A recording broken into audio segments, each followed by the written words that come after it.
sit down, if I'm gonna stand up, what I'm gonna do. That's part of my recovery, not knowing what to do. My name is Gio. I am a beautiful daughter of the King. I know you guys have heard from a lot of people, so I hope that some of what I have to share can stick with you guys because it's a lot of talking, a lot of information. But I'll tell you, so my story has been rewritten. And I cannot imagine my life without recovery, and that's why I say rewritten, because if I didn't have recovery, I think I probably would have taken my life, or I don't know what I would have done, but my life would be really, really different from what it is today. And so I can divide my life into two parts, the one before recovery and the one after God's amazing transformation in my life. And when I look back, I am reminded that although my wounds seem deadly, God would use them to radically transform me. And what are my hurts, habits, and hang-ups? And that's what we talk about in Celebrate Recovery. You know, we identify our character defects and our issues as those. And so I had so many of them, I could not understand it, and you know, with time, God has revealed more stuff to me. And I'll tell you, I struggle with deep emotional pain, rejection, resentment, unworthiness, anger, codependency, lack of self-worth, isolation, self-hatred, a profound fear of abandonment, and difficulty trusting and relating to others. And so you probably are thinking, like, what the heck happened to me? So my recovery started when I stepped into Celebrate Recovery close to 6 years ago, and I met amazing Jackie. I was there with my ex-husband. We were there in grief share. And so I heard this music in the background, and I'm like, that music sounds good, you know? And I was trying to, and my ex-husband lost his son, but it was his son with another, you know, with another marriage. And so I was sitting there, but at times I was like, you know, maybe I shouldn't be here, maybe he'll get more out of this. So I ended up going to the music room and I stepped in there. And little did I know that God was drawing me for my own personal journey. I thought that I would be, you know, I went there, I loved it, and I'm like, oh my gosh, I have to keep on coming back because my kids are driving me crazy. I have so much struggle with my kids that I have to be here for them because they need this. Okay, and that was my thinking. My first meeting, I was drawn in a magical way. I don't know what was happening with me, but I was like, what is this? This is like this is my answer from God to me. Something I couldn't explain, and only God knew how things would unfold and how He would transform my life, you know, from this Celebrate Recovery meeting. I was born to a young Hispanic family. I am the third of four. At an early age, Mom was already. My parents' relationship was very dysfunctional since the beginning. Mom had undealt grief and deep pain from her childhood, lack of bonding with her mom, and the loss of her mom at a young age. My mom now had a shaky marriage. My father had started his infidelity from the get-go. Mom started to self-medicate her grief and pain with highly addictive narcotics, and she developed a dependency that would accompany her for the rest of her life, and my life. My dad also came from a highly dysfunctional family. And during my childhood, my father tried to get close to me, but looking back, Mom planted a seed of uncertainty and mistrust, not allowing this to occur. As a middle child, growing up was very difficult. I was a hard-working little girl that longed for attention, love, and acceptance, but so did my sister and brother. And as a way to acknowledge me, Mom would buy me gifts and praise me in front of them for my good grades and behavior. And I quickly learned that if I continued to do better, maybe, just maybe, I would be good enough to earn a little bit of love. And that's how it was in our house. Today I realized that the crumb of love that we received were so scant and we were starving. I developed a sense of guilt for wanting to be loved and accepted. You know, when my siblings didn't even get that, you know, I got additional love. And in my house, we were all experiencing emotional pain and neglect, and that was overwhelming. Although my mom came from a humble family, her father was bright and hardworking. He was a businessman who created wealth, and Mom received a monthly allowance from his business. And when Grandpa died, she inherited a good amount of money, and that allowed her and enabled her to continue down the dark and lonely road of addiction. And as I got older, I resented my friends and their relationships with their moms. I couldn't help to compare. I felt unloved and rejected by my mom since I was very little. I had only a few still outfits in my closet. You know, we were pretty well off, but when it came to the condition of the kids, you know, like my closet had only a couple of outfits hanging there. the haircut of a little boy. My mom did not pay attention to the details in my life. I was usually not dressed well, and although I wanted to be girly, I didn't have bows, ribbons, or things of that sort. I lacked hugs, smiles, word of affirmation, conversations, reassurance, and the attention that every little girl deserves. All I heard was in the back of my mind was my mom's criticism, comparisons, her manipulative ways, and her victimization.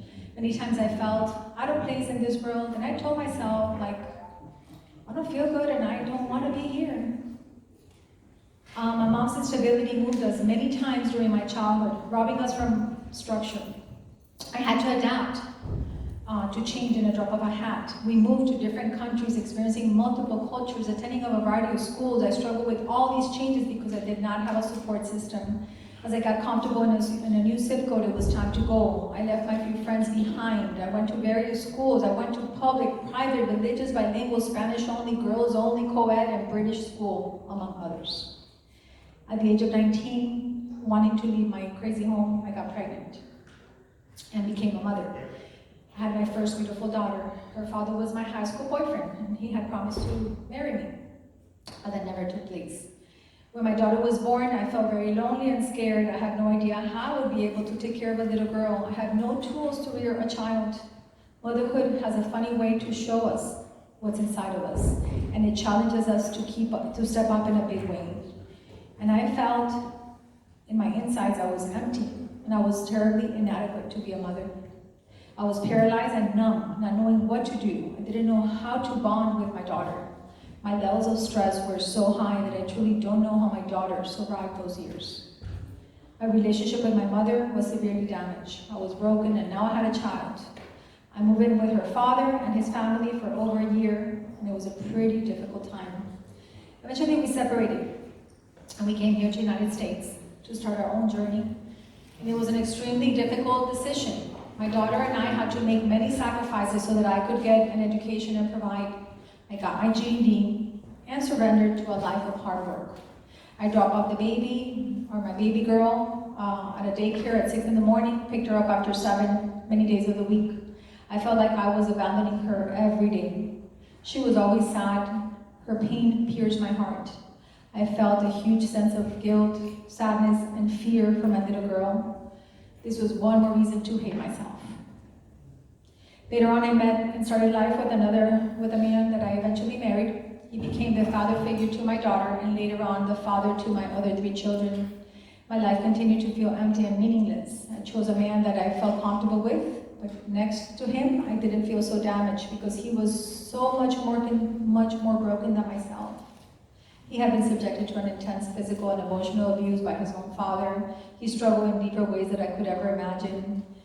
He had a hard time being stable and keeping jobs. His grief and pain only made our lives more difficult. He was in college studying accounting. The graduation date came years and years after our divorce. So many years after. For the first year, he helped financially and was present with the kids, but eventually he became more distant, and child support stopped coming. He saw the kids every other weekend. He was bitter and angry with all of us, only adding to the pain.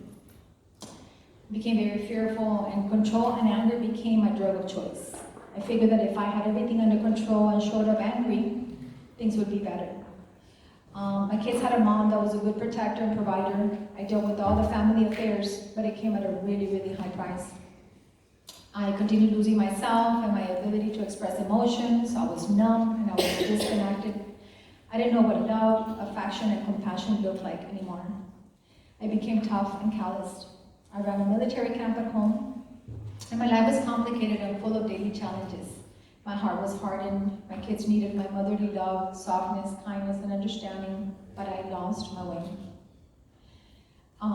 As my kids exhibited the lack of love and affection, the pain and dysfunction of our house grew, and I eventually figured there was something really wrong, but little did I know that it was me. For the Lord will not cast off forever, but though he cause grief, he will have compassion according to the abundance of his steadfast love. And that's Lamentations 3:31-32. So as I started CR, I started seeing through my own eyes who I had become and how much I desperately needed to be freed from the chains of my past. People who conceal their sins will not prosper, but if they confess and turn from them, they will receive mercy. Proverbs 28:13. My relationship with Christ has changed me. I started to see myself for who I truly am, an imperfect human being, a creation of God, but with a great capacity to learn. I now have learned to love myself, and I am learning to love and trust others. My heart is no longer a heart of stone, but of flesh. I have learned to feel my feelings and give myself permission to cry, to name my fears, to be vulnerable, and ask for help. Today I realize that there's so much brokenness in this world, but there is restoration even for the most complex cases. I'm growing up to trust God in everything, even when I don't understand and when it hurts the most. I have strength, hope, and faith, and I am able to look at myself in the mirror and accept my inadequacies with self-love and compassion. And because God has such an intense love for me, today I am learning to let go of all those things that kept me in captivity.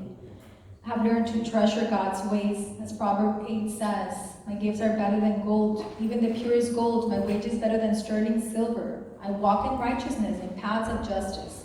Those who love me inherit wealth. That is so true because, it's hard to, coming from that family that I came from, not understanding love, not feeling love, it was really, really hard for me to love. So I couldn't love myself, and I didn't trust a God. There was no God. As a child, God is your parents. They're the providers, they're the protectors, and when your parents fail you, and they're just not there for you, you really are at the mercy of whatever happens. And I didn't have a relationship with God. I knew of God, I had gone to church, but I didn't know who God truly was. And I didn't know the love that He had for me. I couldn't feel His love, I couldn't receive love, I couldn't feel anybody's love, I couldn't receive anybody's love because my mom failed me. My mom didn't know how to love me, and so how could I feel somebody else's love? How could I receive somebody else's love? I just couldn't. My heart was like closed. But that is a saving grace when I started opening up my heart and I started accepting the love of God, the love of Christ. That's when I started inheriting wealth. That's when life started getting rich and real. When I started accepting that yes, there is a God, that He has a plan for me. So today I live in gratitude for the gift of life and forgiveness I have been given. The relationship with my kids has changed so much. Now I'll just tell you guys, a lot of you guys here know one of my kids. She attends AA meetings, and I've seen some of you guys there. So she's one of them. And I have a son that has a mental illness, and he, when I went to Celebrate Recovery, a lot of you guys met him too, the people that are from there. And the struggle with my son has been so real. My son almost lost his life many times. And I shouldn't say many, but maybe 3 or 4 times he almost took his life. He also had been to the point of, he almost took my life. And that's a story that I have to tell another time. But I say those things because you guys see me standing here and you have no idea what I've been through and what my family has gone through and my son. But today, I've been bringing my son around to different meetings this last week, and my son has been in a recovery, in a very intense recovery, and it's amazing to see what God has done in his life. Jackie knows him, and some people know him from this room. There's somebody here that knows my son pretty good, who counseled my son. And I took him there probably at the beginning of his mental disorder, where he was very, very, he was hearing things, seeing things, very dysfunctional and very, very sick. His mind, his chemicals in his brain were like out of whack, and he was just in a really, really dark place. And to see what's happening with him today is amazing. And I know today that my son looks at me, and he looks at the way I walk, and he looks at the things I'm doing, and I'm an encouragement from him. And I don't tell him that. I don't tell him anything. I try not to tell him anything. I try not to tell him this is what you need to do or not to do. He needs to make those decisions. But I do live my best life today because I know that he's watching me. And my daughters are watching me. And the people around me are watching me. My neighbors and other people, and they're like, how do you do that, Gio?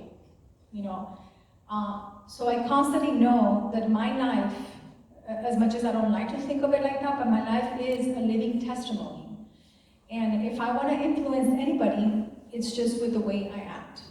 If I want to talk about Jesus, this is about Jesus. This is about, the amazing transformation that Jesus does in our lives. If I want to influence somebody, and if I want to talk about Jesus, let me be the hands and feet of Jesus. Let me not say a word about Jesus, but let me just be that person.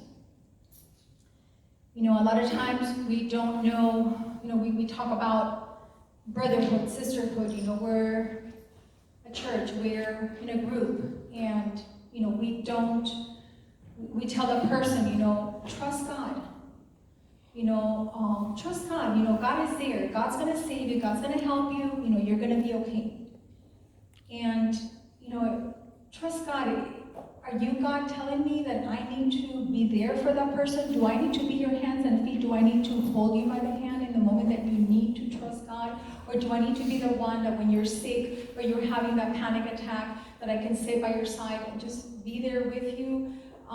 Do I need to be the one to bring you the soup, when you're recovering from surgery? Or, is that my job? Or is it that I need to go and tell you about God? Or do I need to be the hands and feet of God?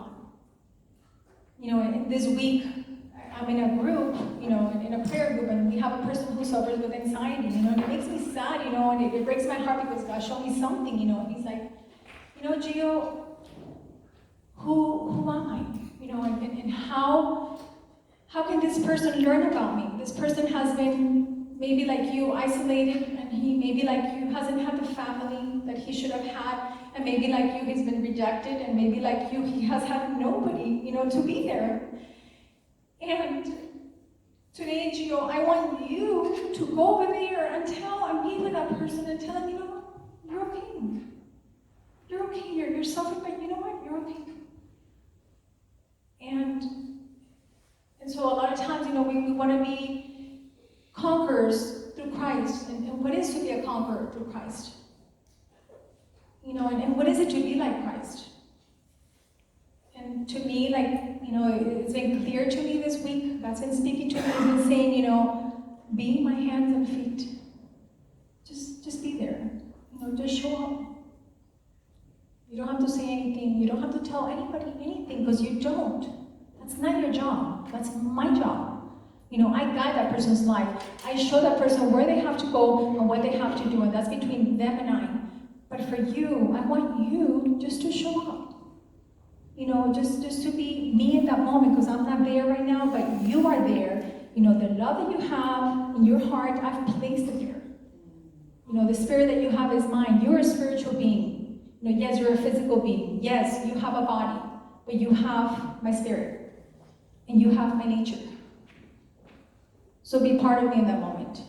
Represent me right there. Just be me for that minute. So that's what he's been telling me, and I see it. I see it with my son. My son, many times, he acts awkward. He does things that I'm like, son, God, help me not to say anything. Help me just to be there. And that's what, and here comes the difficulty. Here comes the difficult behavior of my son. And God tells me, Gio, don't say a word. Don't say a word. Let him calm down, and just be there next to him. And accept him, in his dysfunction. Accept him in that moment of awkwardness or whatever it is that he's doing. Just quiet down. And then when he's relaxed and everything, then you can have that conversation. And so it's been an amazing journey. And all I can say is that, it's, for me, recovery is the rest of my life. I don't see life any other way. This is what I have to do. I couldn't live without recovery. So. And my name is Gio. I go to CR, and whoever wants to go to CR, please come and join us. You'll have a good time. You'll enjoy it there.